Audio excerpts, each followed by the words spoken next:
Chaplain Billies leave the street, and drouthy neighbours, neighbours meet, as market days are wearing late and folk begin to tack the gate.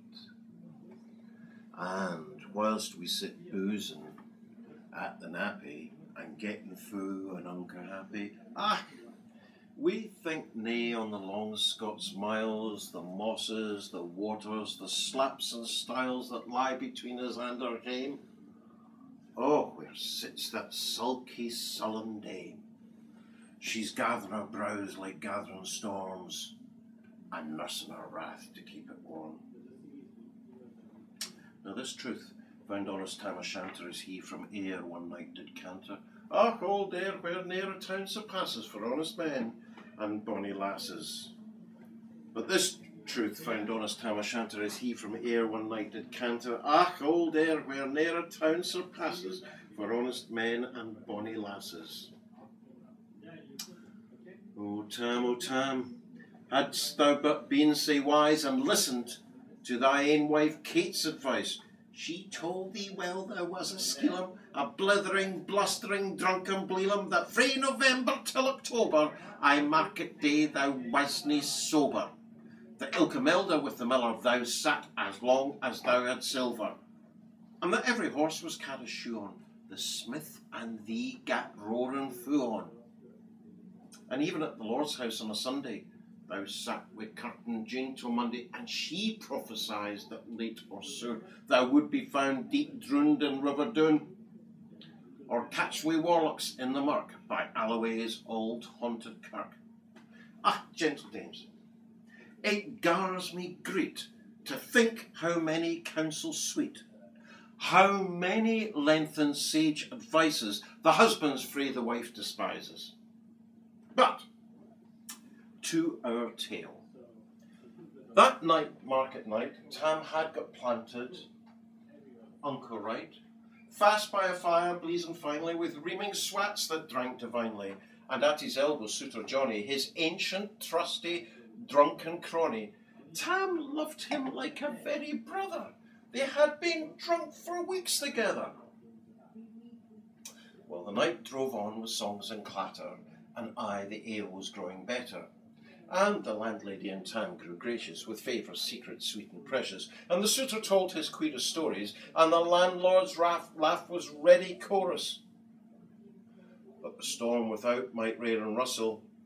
Tam didna mind that storm a whistle. Care mad to see a man sae happy, that had drowned himself among the nappy, as bees flee hame when lades of treasure, the minutes just winged their way wi' pleasure.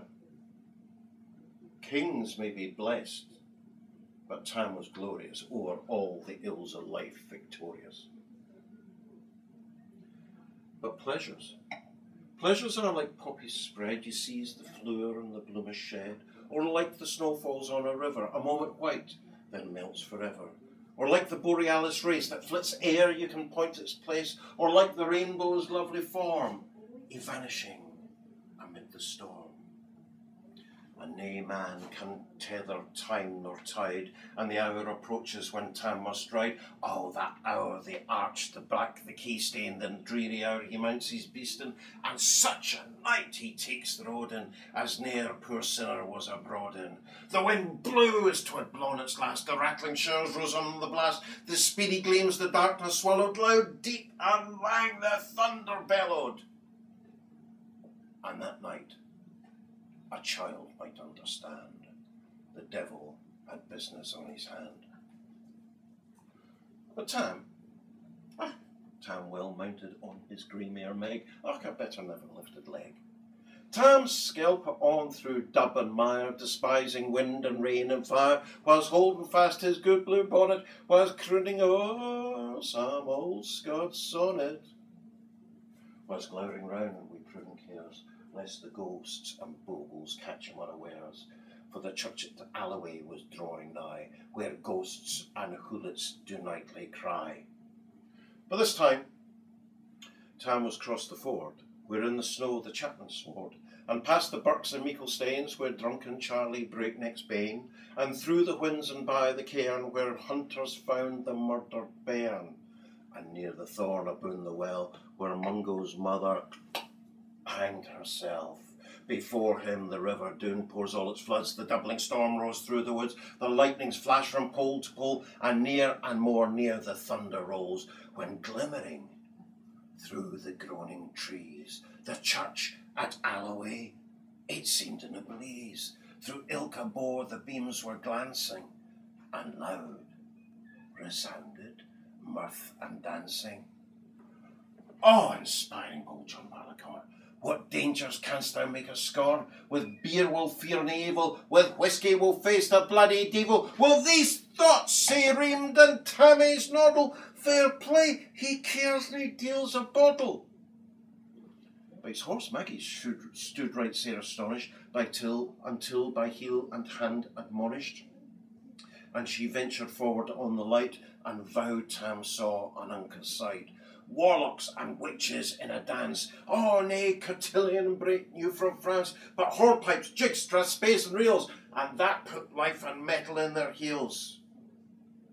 And in a winnock bunker in the east, there sat the devil in the shape of a beast, a towsy tyke, black, grim and large. To gie them music was his charge. He screwed the pipes, he gart them skirl, till roof and rafters a did dirl, and coffins stood round like empty presses, and showed the dead in their last dresses. And then, by some devilish cantrip sleight, each in its cold hand held a light, by which heroic Tam was able to note upon the holy table a murderer's banes and the gibbet airs, twa span lang wee unchristened bairns, a thief new cut it from the rope, with his last gasp his gabe did choke. 5 tomahawks with blood-red rusters, 5 scimitars with murder crusted, a garter which a babe had strangled, a knife a father's throat had mangled, whom his ain son, o' life bereft, the grey hairs yet stack to the heft, and we mair so horrible and so awful, which to even name would be unlawful. As Tammy glowered, amazed and curious, the mirth and fun grew fast and furious. The piper loud and louder blew, the dancers quick and quicker flew. They reeled, they set, they crossed, they clicked, till every witch was sweat and reeked, and cast her duties to the walk, and linked at in her sark. O Tam, had they been queens, a plump and strapping in their teens, their sarks instead of creasy flannin, being snow white 1700 linen, their breeks of mine my only pair that once were plush of good blue hair, I would have taken them off my hearties just to roll with the bonny birdies. But whether bedlams, old and droll, rigwoody hags that would spawn a foal, louping and flinging on a crummock, I wonder it didn't turn Tam's stomach. But Tam knew what was what for Brolly. There was aye a winsome wench and Wally enlisted in the corps upon that night upon the Carrickshaw, for many a beast to dead she'd shot, and perished many a bonny boat, and shook both meikle corn and bear, and kept the countryside in fair. Her cutty sark, a paisley yarn that was the lassie she had worn, in longitude, though sorely scanty, it was her best, and she was vaunty. But little knew her reverend granny, that sark that she'd bought for her wee nanny, which £12 Scots was all's her riches, would e'er a grace a dance of witches. But hear my muse, her wings must cower, such flights are far beyond her power, and to sing how Nanny lap and flang, she was a supple jade and strang, and how Tam stood like one bewitched, he thought his very eyes enriched, even Satan glowered and fidged to fain, and hotched and blew we might and main, till first one caper and then another, and Tam lost his reason altogether, and roared out, "Well done, Cutty Sark!" And in an instant, all was dark. And scarcely had he Maggie rallied, when out that hellish legion sallied, as bees bizz out the angry fyke, as plundering herds assail their bike, as open pussy's mortal foes, when pop! She starts before their nose. As eager runs the market crowd, when catch the thief! resounds out loud. So Maggie gallops, the witches follow, with many an eldritch screech and hollow. Ah, Tam, I'll get thy faring. In hell we'll roast you like a herring. In vain thy wife awaits thy coming, and Kate will soon be a woeful woman. So do thy speedy utmost, Meg, and win the keystone of the bridge, for there at them thy tail may toss. For a running stream witches dare nae cross. But before the keystone she could make, the devil and witch she had to shake, and Nanny far before the rest, hard upon noble Maggie pressed. She flew at Tam with furious ettle, but little wist she Maggie's mettle. One great spring brought off her master tail, but left behind her ain grey tail. For the witch had caught her by the rump, and left poor Maggie scarce a stump. So, whilst this tale of truth shall read, every man and mother's son take heed, whene'er to drink you are inclined, what sweet young girls run in your mind. Remember, you can buy the joys of life too dear, and don't forget what happened to poor Tam O'Shanter's mare. To Tam O'Shanter, cheers.